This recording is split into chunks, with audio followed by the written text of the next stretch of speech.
All right. I think we are live.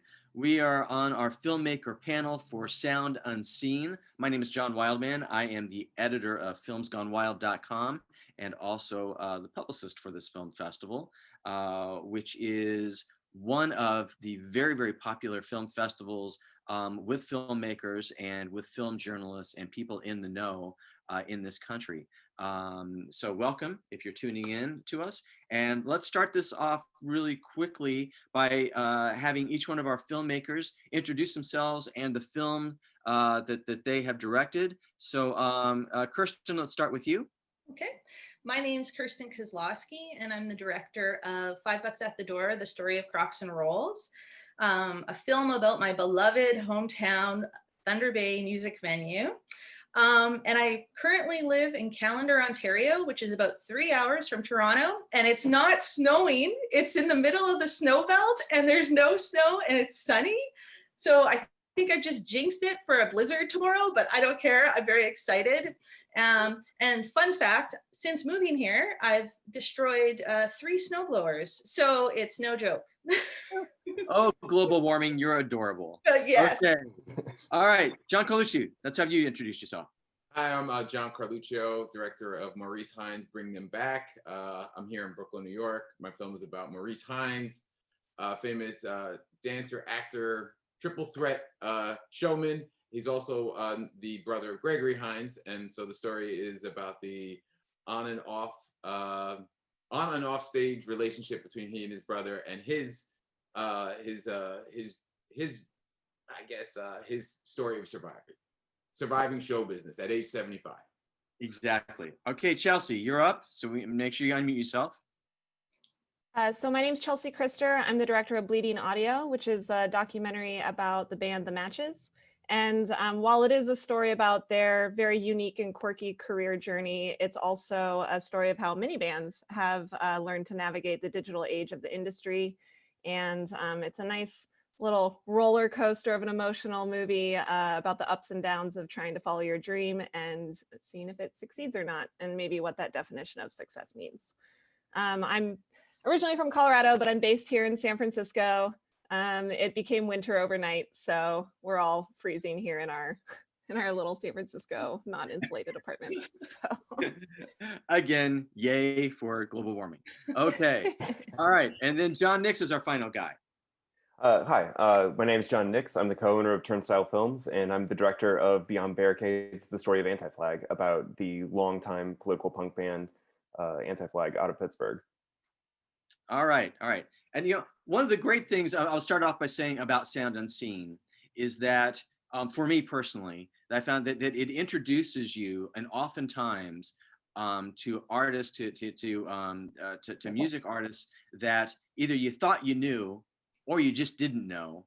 And I know because I'm still someone who has a beloved CD library that continues to grow. And every time, you know, every Sound Unseen, I add to it because of the bands I've been introduced to, and the Matches in this case are soon to be added to my music library, and Anti-Flag are soon to be added to my library because of this. And I'll say, you know, and of course, Crocks is not something I can add to the library. I can just bemoan the fact, you know, that I've never been able to go to Crocks, and Maurice Hines. You know, I was John. I actually was brought up as a dancer, and so we've had a couple documentaries in this film festival, Uprooted, which is the journey of jazz dance, and Maurice Hines, that I've alerted my cousin, who's a great dance instructor in South Florida, and I'm going, okay, these are can't miss movies. You can't miss these, and Maurice in particular. Sometimes this happens to me where, like, I'm telling me, and I'm curious if you guys have this response sometimes, where you watch them and you go, you know something, I'm not someone that like is, you know, anxious or clamoring to meet people, like famous people or whatever, be in the same room. But sometimes if a documentary is done really well, I go, oh, I'm killing myself that I've never been in the room with that dude. And Maurice Hines, oh, God damn. I mean, John, it seriously, just well done on that one. Thank you. And I have to get you some music because they did Maurice, Gregory, and his Oh yeah. brother did a act.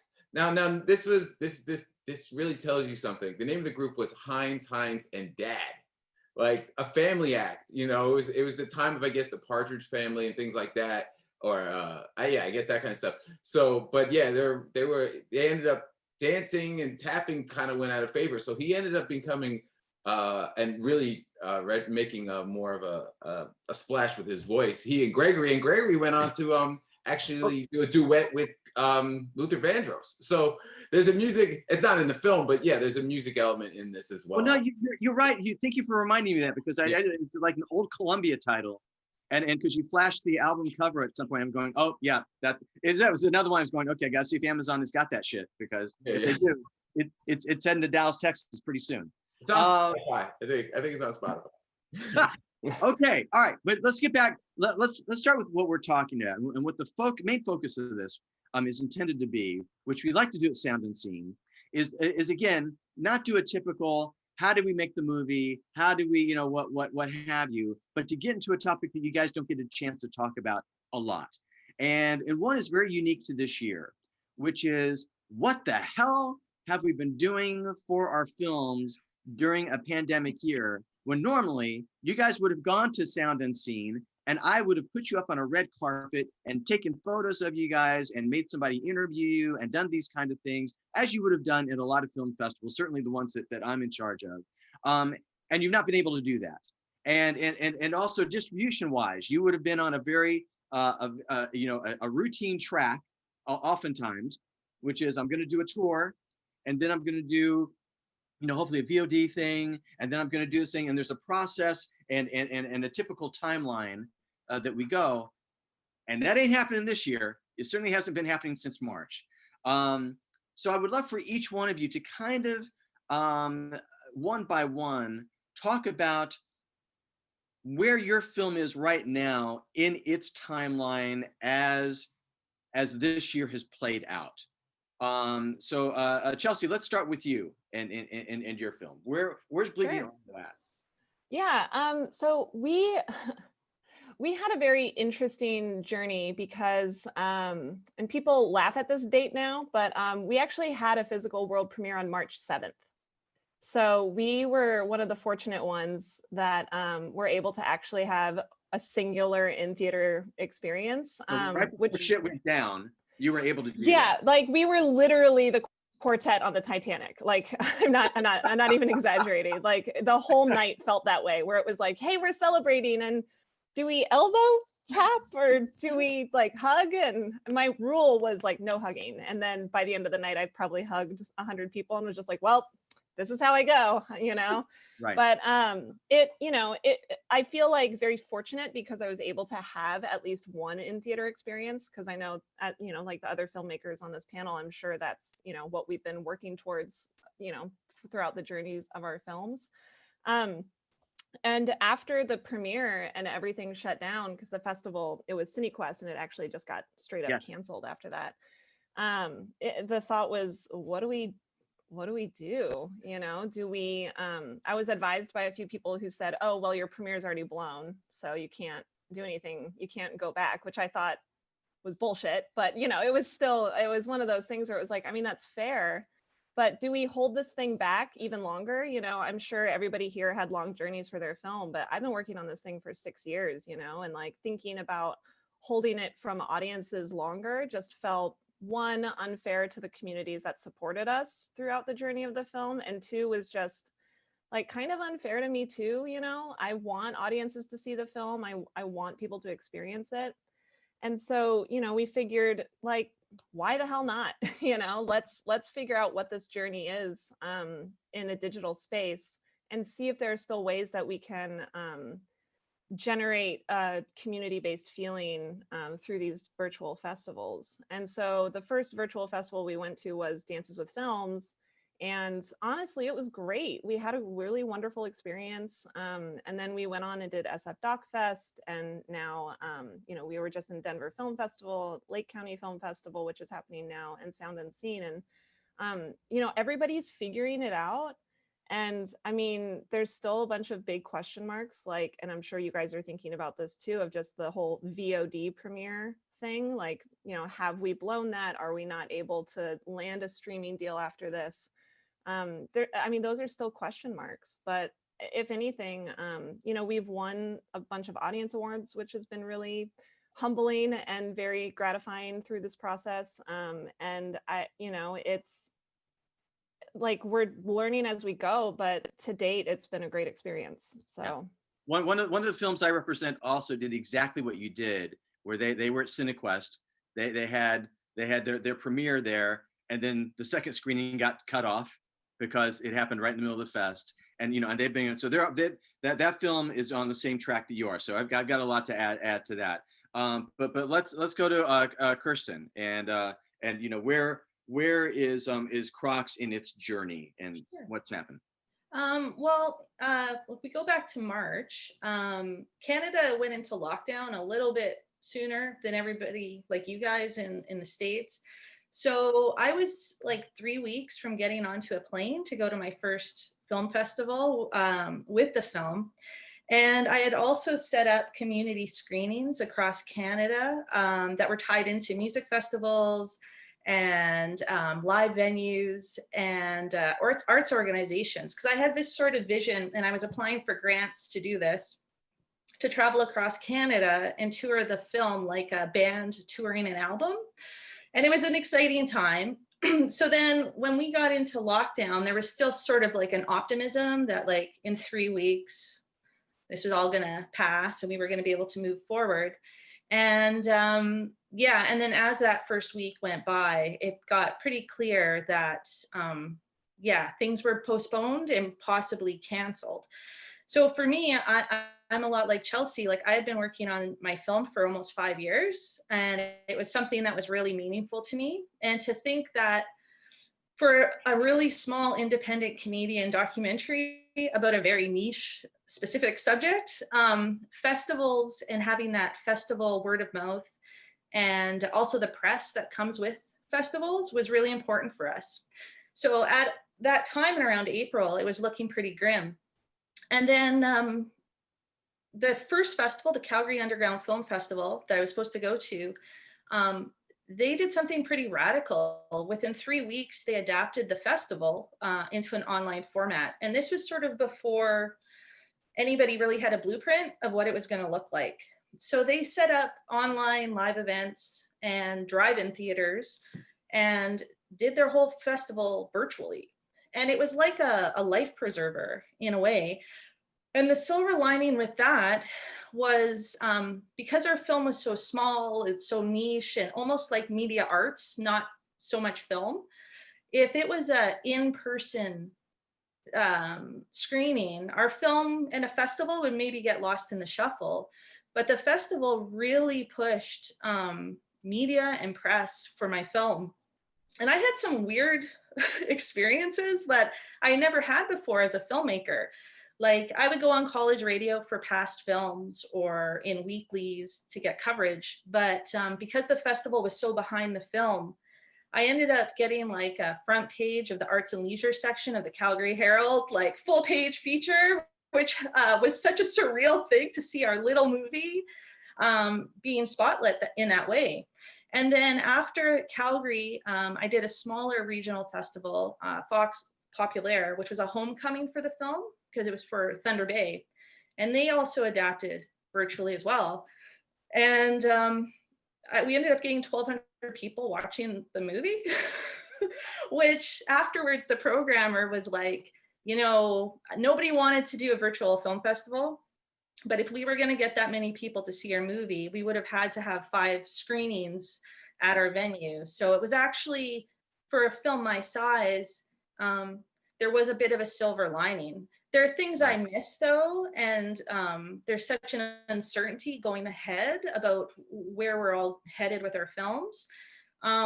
But really that adapting to online and how quickly even Sound Unseen managed to adapt to an online format, it's pretty remarkable. And the fact that everybody's sort of coming together and forming this online community, it's been really cool. Well, and the truth is that a number of regional fests have done this very, very well. And in fact, on Films Gone Wild, I've been doing a series of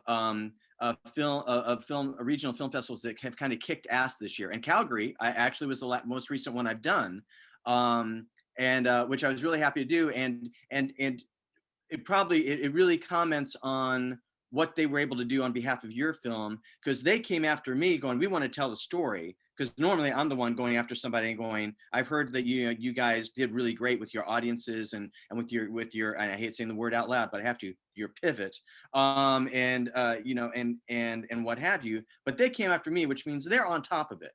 They're on top of their shit when it comes to marketing and promotion.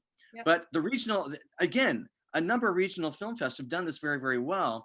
And it's been kind of like a cause célèbre for me, because there are journalists in New York City and LA that never leave the Upper West Side or never leave Hollywood and Highland. And so they don't know that these film festivals, these great film festivals, whether it be Sound Unseen or Oxford, Mississippi, or Naples, Florida, or Indie Memphis, or Women Texas and Dallas, or what have you, have really done awesome because they're never getting out of that bubble.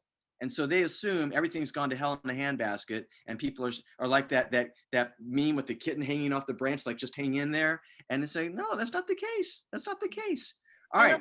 Yeah, and just to add, like a lot of those regional festivals, they have a huge community behind them that supports them all year. And I think maybe that's why it was easier for them to adapt maybe instead of the bigger festivals, just because they already had that audience community and their audiences went to go see the films. So right. Okay, let's get to our Johns here. John Carluccio, let's start with you. Maurice Hines, where is the film in its journey right now? Well, interesting. Same thing. When we were in Miami, COVID hit, and we actually were with Maurice there.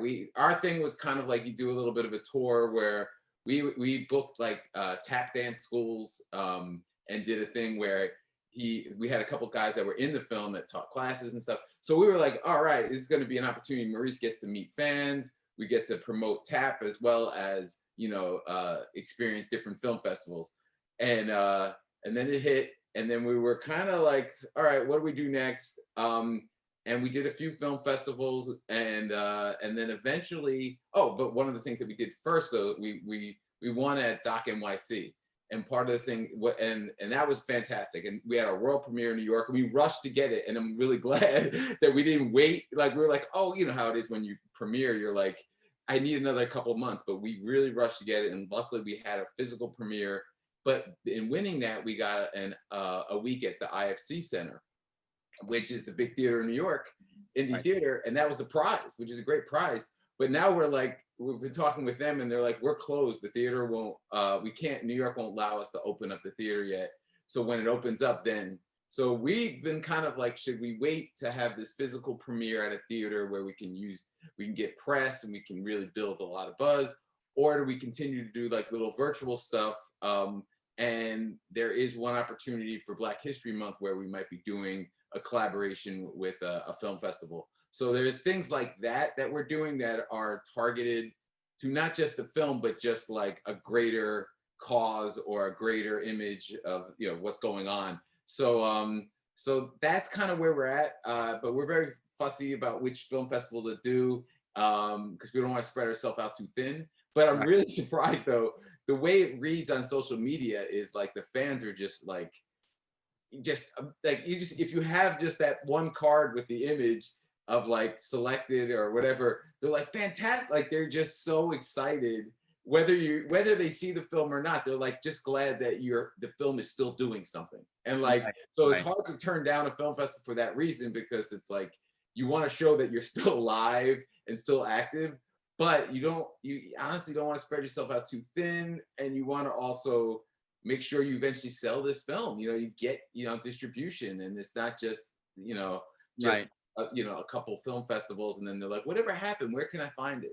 So well, that's the thing, and right, and even before all this stuff, and and each one of you, with the exception of Kirsten's film, you have things where you have the in-person eventizing thing because whether it be having a couple of guys from the matches be able to appear with the film, whether they have Maurice or Debbie Allen or Cheetah Rivera, any of those awesome people that were in his orbit be able to, to show up and talk, or the dudes from Anti-Flag, or, you guys have those things that in any normal year that you could enhance your screening appearance.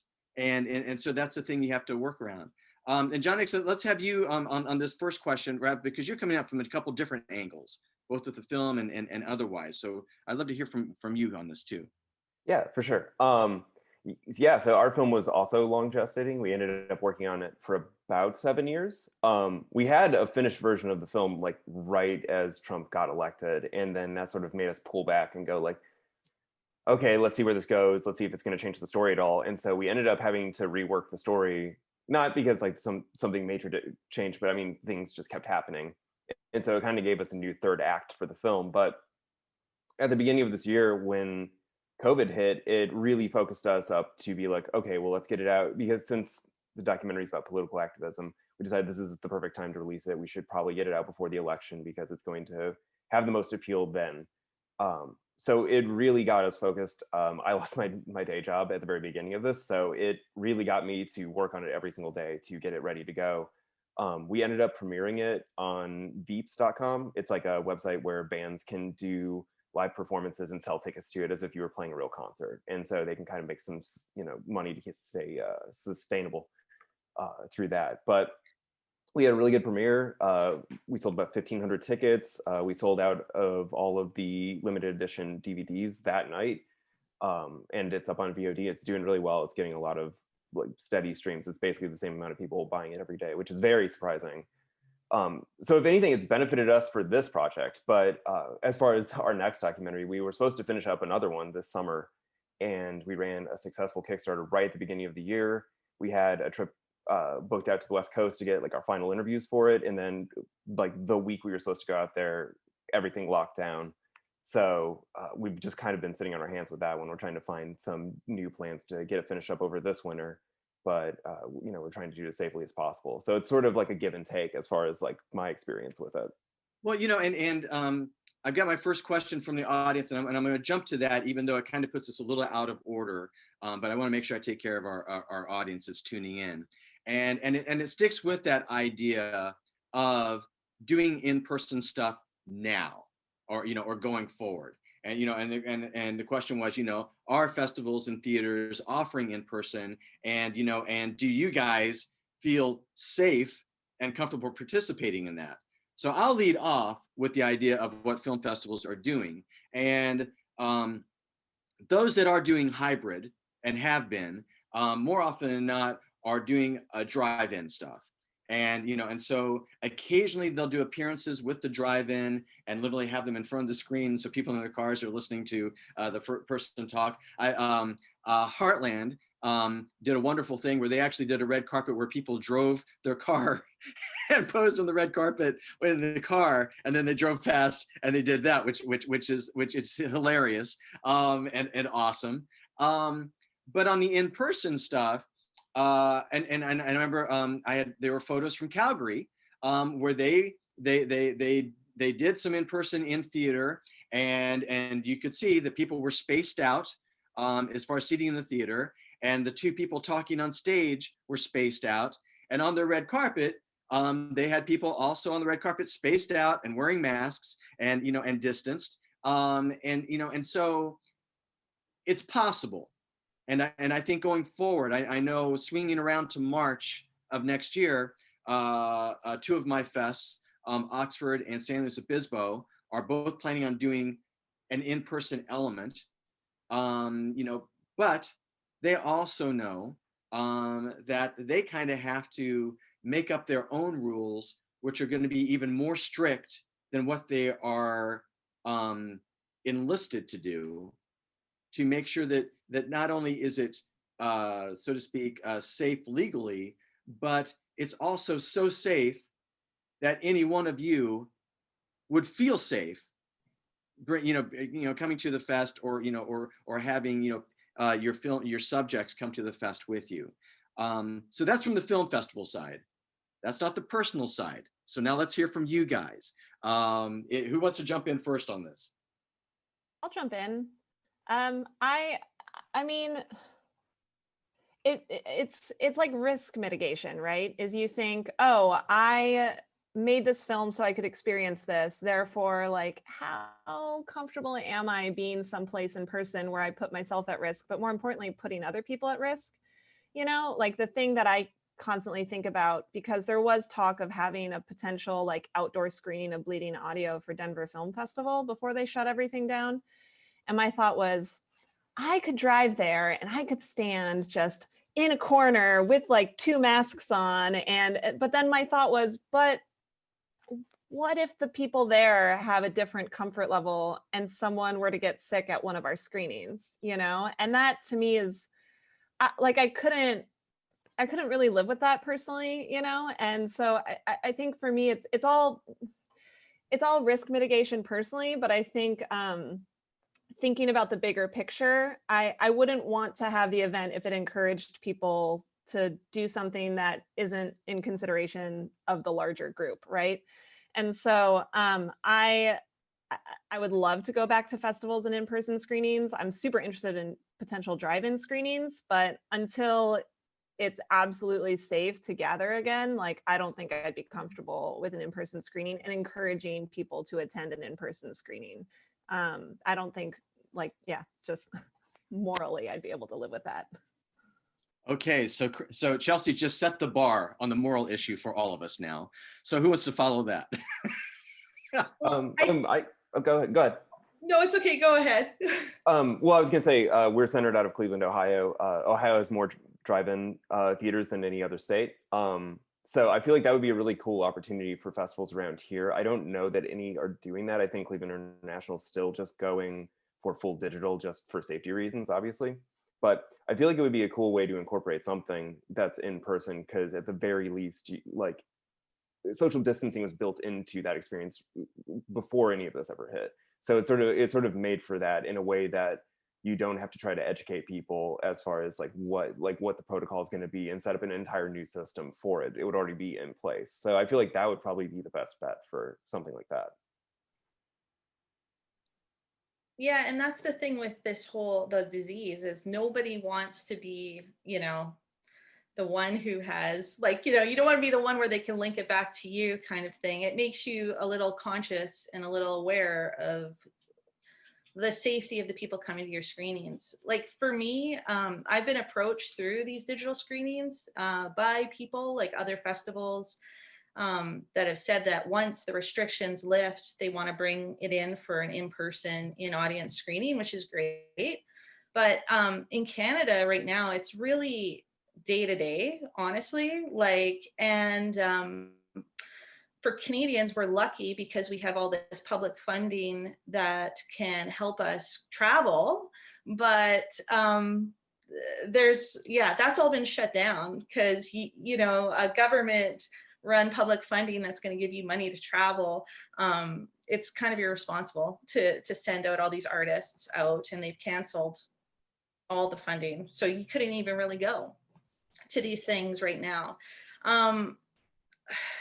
It's a tough thing because when you make a film, and this is the one thing that I've really missed with online, is meeting other filmmakers and being able to talk to them, because I've met filmmakers at other festivals that I still talk to 10 years later, and they help me out when I'm trying to work on something.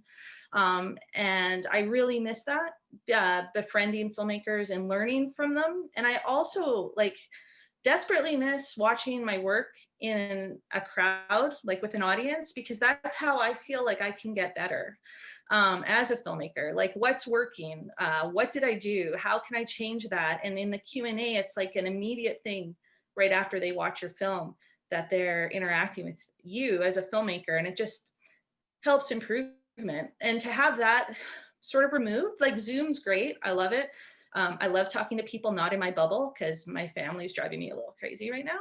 But I do miss that personal connection with like people who are interacting with your work. It's like, and that's the one thing that's been missing, and that that I really miss. And that's the heartbreaking part, is just. You know, I'm glad you brought that up, because another film I represent, I have had a few conversations, not just one or two, but a few conversations with that filmmaker, because throughout his tour this year, that's the biggest thing that's troubled him, is that he hasn't received that feedback that as a director that you'll get, not just in the Q&As, but, you know, someone pulls you aside in the lobby, you know, that they saw your film the previous day, and you know, and they give you some feedback that makes the fucking world to you. Yeah. Those are, it's such a valuable thing, and I've talked him through that, and you know, and yes, the onus is on a film festival, one, to make sure that the Q&A that you do for the film, and they better be offering a Q&A, but you know, that the Q&A that they offer for the film is not going to be just a rote, you know, rudimentary thing. And listen, you know, even when you're in person, I'm sure all of you have had that situation where basically you know, the theater manager, or you know, or whatever, you know, is giving you a mic, and they're just fielding questions, and they're not really curating a Q&A, and so you're kind of up there on your own, right? And so even, you know, you're in person, and yet it's still not a fulfilling experience, because you go, listen, if you chose my film, then you should be basically talking about the film and telling everybody why you programmed it in the first place, and be my advocate as a filmmaker. That's the best case scenario. You know, if it's me and one of you people are on stage with me, then I take it as my job to tell the audience, this is why this film is so goddamn awesome. And you know, and so then you're answering the questions knowing that I both know your film and that I appreciate things about your film, rather than just fielding questions about how many days it took to film it or what the budget was, right? And Something you just said here, John, you just said something interesting, because I had a similar thing happen at a festival where I got a sense that I was just sort of I was going to be interviewed by someone, and some moderator, but I wasn't sure. After a couple Q&As, I was just like, I'm not sure, you know, I want to make sure I get some really good conversation going. And so I got into the Bushwick Film Festival, and as soon as that happened, I said, hey, I'm from Brooklyn. I know people who work with Bushwick. I know a journalist who's a super fan of the film, who's actually done some work with the project. I mean, with the Bushwick Film Festival. I say, can we have him as the moderator? And they're like, yeah, we know Brian. That's great. And so I find that, and with the virtual world, you might be able to do it. So you might be able to kind of like pick your moderator or your celebrity endorser, and they also help the Q&A, because it brings out like, oh, I didn't know this person loved your film, and then you can have more of an intimate conversation. So that was one solution that really worked for me. The last Q&A I did with Bushwick, with the Bushwick Film Festival, which was great, because I've known him for years, but it was great that I never talked to him about the film, and he saw the film and he loved it. So it was like, you know, those were really good, as opposed to an average moderator. But I want to co-sign on everything that people have been saying, and how much you missed the in-person thing, especially the community. But there's one other thing, I got to bring this up, that I missed, and I have a sort of a surprise. It's the T-shirts. And I'm wearing, you look closely. This is Down Unseen, like I think 2000 or something. So I wore it, especially, I didn't realize I had a stack of some T-shirts, and I was in Sound Unseen in 2002 and in, I think, 99. So I love this festival, but when I got picked, when I reached out to them and they picked the film, and I was like, oh, I can't wait to pull this shirt out. That is legit. Shirts. We can still do shirts though. So legit. Yeah. So. You know, and that's the thing also, and I have to say this really quickly, that's one of the answers about this, about going through this process, is that, you know, just like any year where you have to drive the train as a filmmaker, you know, and especially as documentarians, you're oftentimes having to drive your own goddamn train, right?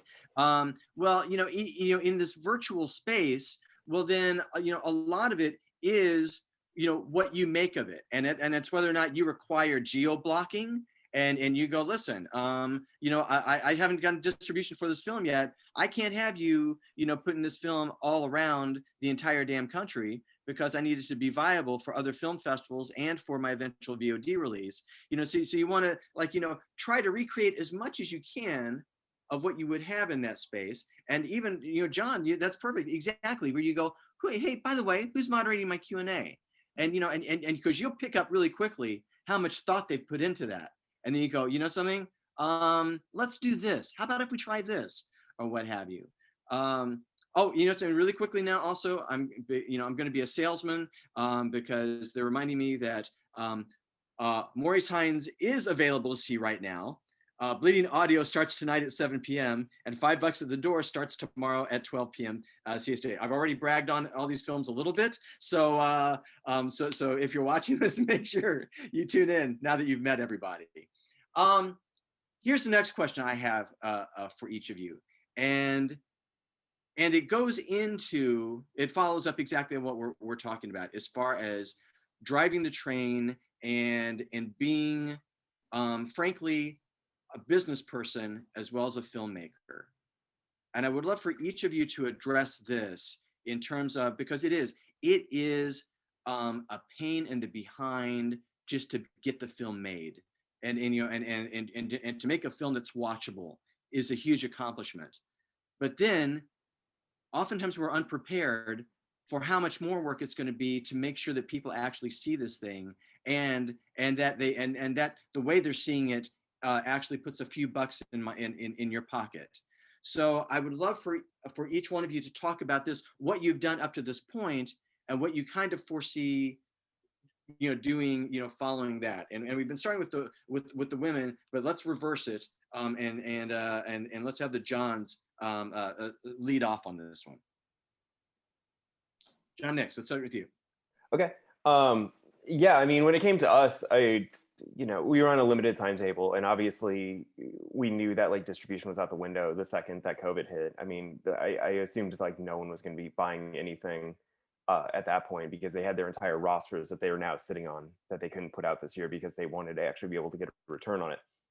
But on top of that, Anti-Flag is, they've been a band for 27 years and they have a really built-in strong fan base. And so we felt like it would be smart just to directly release it, because the other thing that's not talked about a lot about with distributors, and I know that there are great ones, but a lot of them are just like, yeah, you'll get paid after we recoup expenses. And you never really know when they're going to recoup expenses. And you never know if that's really an honest conversation that you're having, where if we could get it directly to the fans and the people that were interested in the products, we knew that at the very least we would be able to get most of the return on it. Amazon's not very good about ratio, but Viv's 90 to 10. And so we just felt like that was the best route for us to go, because we knew that we would have a way to mobilize, would be able to get to this place very easily. John Carluccio. Yeah. I mean, the term holding pattern has been a big, it definitely kind of states where we're at. I mean, you think, like he said about audience, I know whenever I'm making a film or any project, I do think about audience a lot and thinking about how do we engage it. And our initial goal was really the dance studios, the Broadway audience, also Maurice is in his 70s, so it's like there's an older audience. But yeah, it's been really challenging. I can't say, we keep hearing from people saying, well, wait for this, or maybe rush to this. And we've just been on the fence. I mean, I really don't have a whole lot to say, but just, we're waiting, and we're still continuing to, on social media, to keep our audience. I think that's probably the thing, to keep the audience being built on social media, sell some merchandise, things like that. That's what we're doing. And hopefully in the next few months, we should be able to speak more about it. Yeah. Got it. And Kirsten, what about you? Well, for my film, Crocks and Rolls fans, it's more like a family of people who have gone there or have heard of this venue.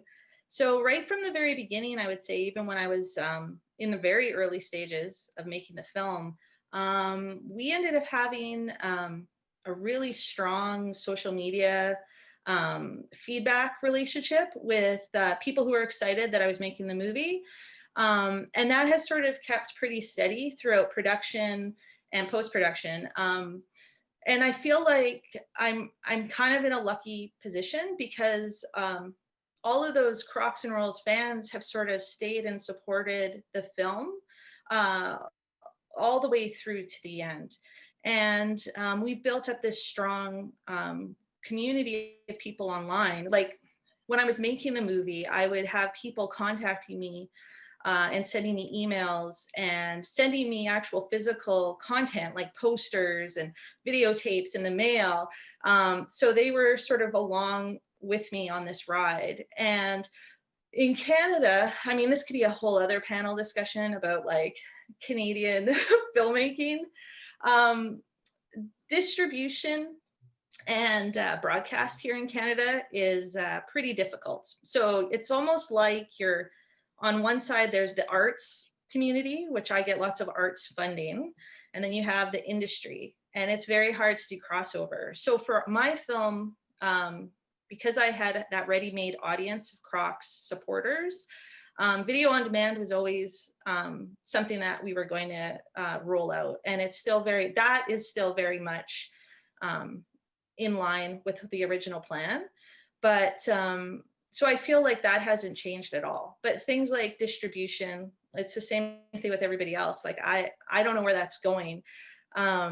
Because yeah, that's all been sort of put on hold or paused because of the whole festival thing and people getting approached, and it's sort of a wait and see. But the end goal for our film is to put it up so that the community can access it. I've even had people contact me and like, are you making DVDs? And I'm like, DVDs? Like, okay, sure.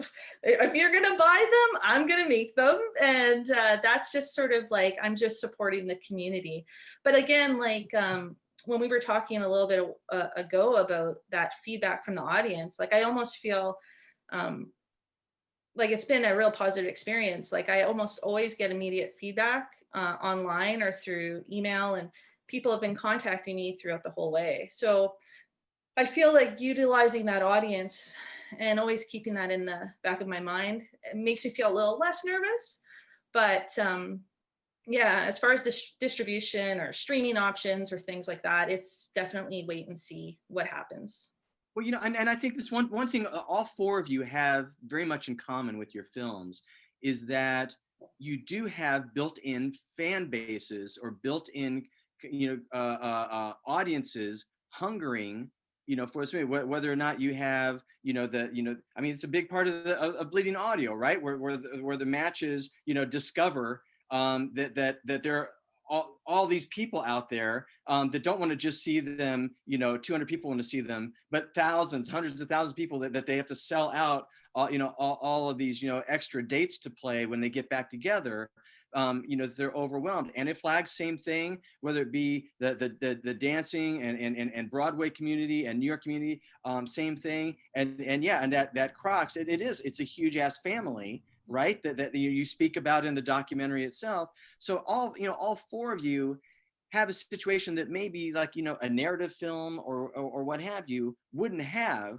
So then you kind of have that option of like going, you know, something, if I can figure out the nuts and bolts of putting this thing online myself, then I don't need to give away, you know, a big percentage just because a distribution company will take care of the bitmax uploading and all that crap, and you know, and take that off my hands.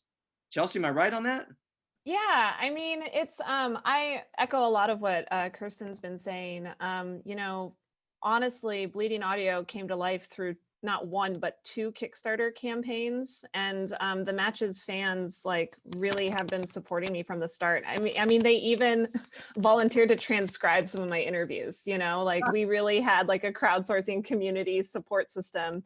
But you know, this is my first feature-length film. You know, I'm used to traversing the like short film market, which is just making something and hoping somebody notices. Whereas like, you know, I wanted to approach Bleeding Audio like a true film, you know, a true film for business, to try and you know, forge that path as, you know, many had done before. And then, you know, 2020 happened and here we are. But you know, it's been a learning process for me. It's, you know, I'm partnered with a great producer, Erin Persley, and she's been helping me, you know, navigate those waters as well. And the hope is to land something on a streaming platform because, you know, from the start, while Bleeding Audio has been all about the Matches community and the Matches fan base, you know, we constructed the film narratively to make sure that it was appealing to all audiences. You know, we didn't want people to have to be a Matches fan in order to engage with the story. And, you know, we still have our sights set on having something to get the film to a wider audience, but you know, we've talked about ways of owning our own distribution, and I've talked to other filmmakers who have released their own DVDs or have done their own VOD releases, and we're open to that. But you know, we want to see if we can engage with the bigger industry. And you know what? If not, then great. Like, we can continue being independent filmmakers and see what happens for the next one, you know, because Emily Gibson, who founded and runs Seed and Spark, said something really great about if you are relying on distributors or you know, the bigger studio industries, like, in order to get your film seen, then you're a dependent filmmaker. You're not an independent one. Oh, Emily Best. Thank you for that. Emily Gibson, Emily Best. Brain. But Emily Best, because she is the best. And it's true. I mean, it's about finding a way to make the next film, but make it sustainably. And I feel like that applies to musicians too, you know, as John was saying something about distributors needing to recoup. I mean, it's the same as a record label. That's the thing that I'm finding so many parallels about, and learning what I've learned about the film industry and the music industry in making this movie, is that like distribution deals and record deals are very similar. And it's something to at least approach with a lot of caution.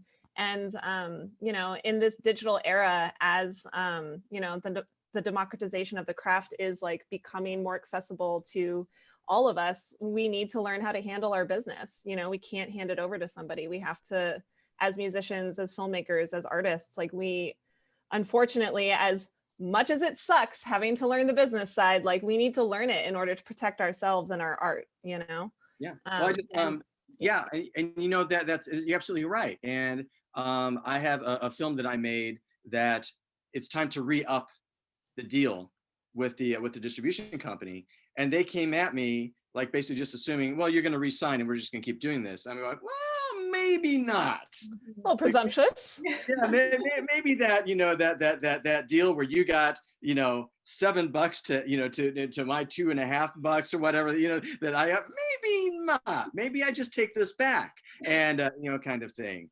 Well, and I mean, just to kind of add to that a little bit, and spoilers, I guess, but what was really interesting about the Matches story is that's kind of where their reunion started, is they got their masters back for their first record.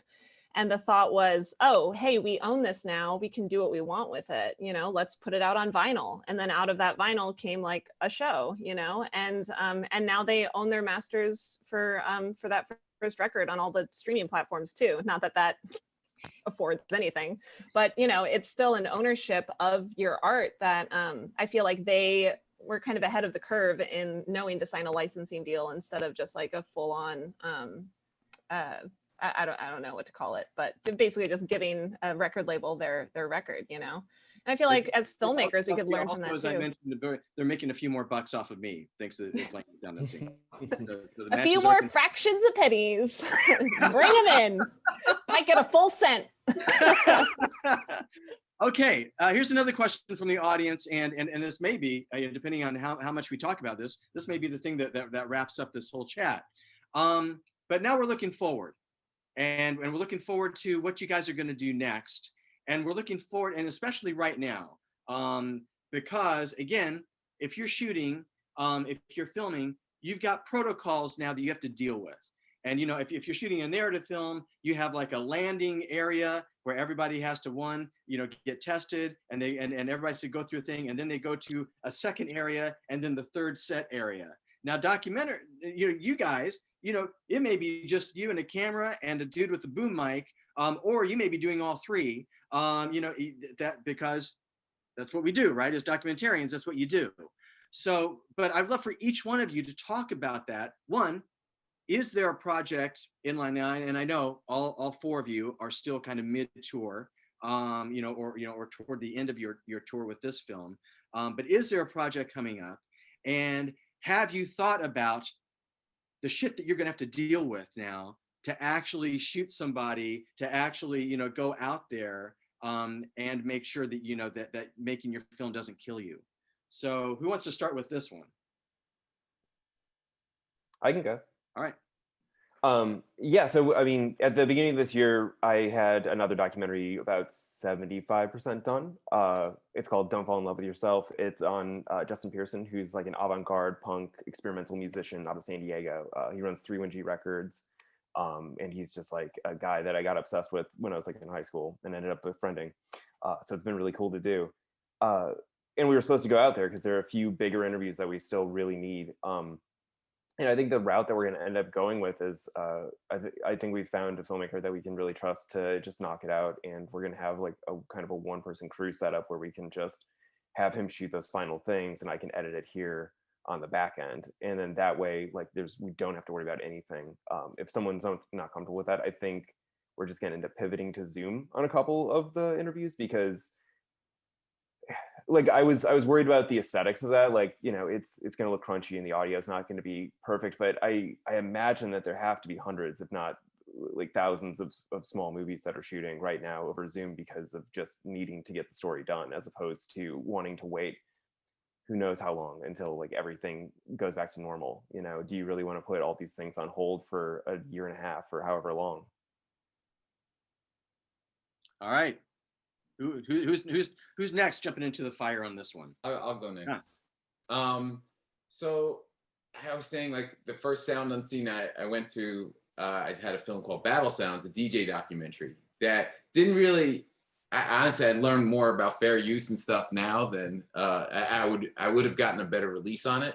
So it was kind of this underground video that would have went gold in VHS tapes back when. And so I never properly released it. So that's kind of, I'm digging into my archives a lot. I've shot a lot of stuff. I actually, after doing such a long form thing that didn't pan out, I did short form for a long period, and all this stuff I'm playing around with to do more of an archival, less, shot, on location kind of edit. And then I think about a film like Amy and some other documentaries that are purely audio with a lot of archive or a lot of image or B-roll over it, and thinking about creating more work like that, where it's not hinged upon having, I never like talking head films anyway. So it's kind of like the idea that even if it has some narration that's just strictly clean audio, that even if you have to send someone an audio recorder or they record it and they send you the audio, I'm playing around with a couple ideas like that to kind of to navigate this rough terrain right now. Yeah. Got it. Yeah. Okay, ladies, one of you are up. Who's going? I'm happy to. Oh, yeah, you know what? Oh my God, women on a panel. No, you go. You, go ahead. Fuck you. I'll go. I mean, somebody came by my house today and gave me a COVID test, like my day job is I do like corporate video content I live in San Francisco, so how else am I going to pay my bills? But no, I've slowly been learning some of the protocols and just learning how to be on set in a post-COVID world, and it really feels somewhat impossible to make something in the way that we traditionally would. And so I actually don't fully identify as a documentary filmmaker. I started in the narrative world, and I have been trying to, creatively work through the collective trauma that we're all experiencing and, try and be creative and continue writing. I've been doing a lot of writing in quarantine, not as much as some people brag about, but on the good days, I'll put a pen to paper. But I have a script that's in rewrites, and I have another project that I'm really excited about that I've been working on an outline for. And so, I think the more that I can make this time into productive time and like planning time for whatever's next is what I'm trying to do. But just given my experience to date in the COVID protocols that are required in order to be on set, as safe as it can be, it just doesn't feel like a realistic thing until we actually have the virus under control, as it were. And yeah, I mean, and just to talk about whatever my next project is, you know, I love music, I love film, I love the intersection of the two and being able to tell those stories. And so I feel like I learned a lot about how the digital age of the industry has affected musicians, not just economically, but also mentally. And so I feel like not just like financial sustenance or sustainability of being an artist today is at risk. I think like there's a lot of mental health issues that come from, you know, the ramifications of the digital age, extensive touring being one of the things that causes a lot of problems. And so one of the scripts that I'm writing is essentially trying to make a story about that. I find narrative film to be really accessible and powerful. And so I'm hoping that I can continue just like telling stories that sort of pull back the curtain on what people think the glamour of being a touring musician is. And the reality of it is today. But, you know, once it's safe, we'll get into production. But until then, I'll just keep rewriting and writing more. You know, that's all I can do. That's all I can control. Right. And Kirsten, I was curious to ask you this question because your film is almost like you were filming your family. Yeah. And so I was like, well, I wonder what she would do next. But you're also a music journalist. So I'm going, who knows? So what will you do for the next thing? Well, I had two projects that I was working on developing before COVID happened. The one project was another personal story because I feel like Crocks and Rolls, like this documentary, kind of opened the floodgates to me, telling more personal stories. And normally, that's why I chose documentary and journalism, because I don't like being the subject and it makes me not very comfortable. It's not my sweet spot at all. Like, it's like, I like asking people questions. But I had this one project. I'm a first generation Canadian, and I wanted to tell like my family story with me going back to the Middle East. And that's not going to happen because international travel is like a no-go. And then I had another project I was working on, and this is the one that I'm actually actively working on. It's about, oddly enough, it's a documentary about giving up. So it's all the people who have given up something to something better. So athletes and artists and people in bad relationships, like how that sort of works. And originally it was going to be a very standard documentary with interviews. But again, going back to $5 at the door, we did a lot of animation. So we animated a lot of the stories that happened pre-internet, before iPhones. So people would tell these incredible stories. And then how do you show that visually before anybody could actually take their iPhone out and record them? So we chose animation as a way to do that.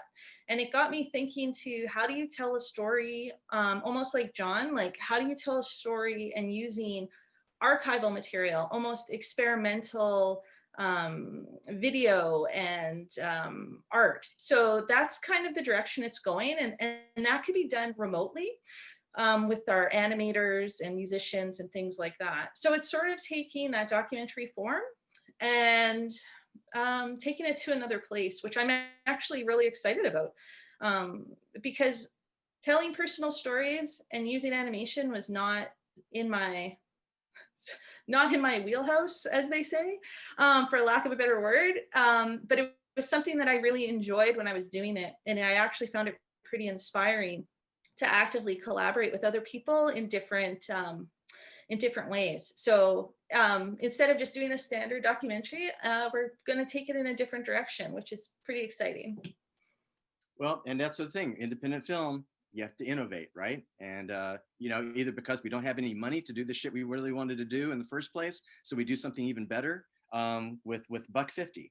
And in this case, you know, it's, you know, how do we figure this out?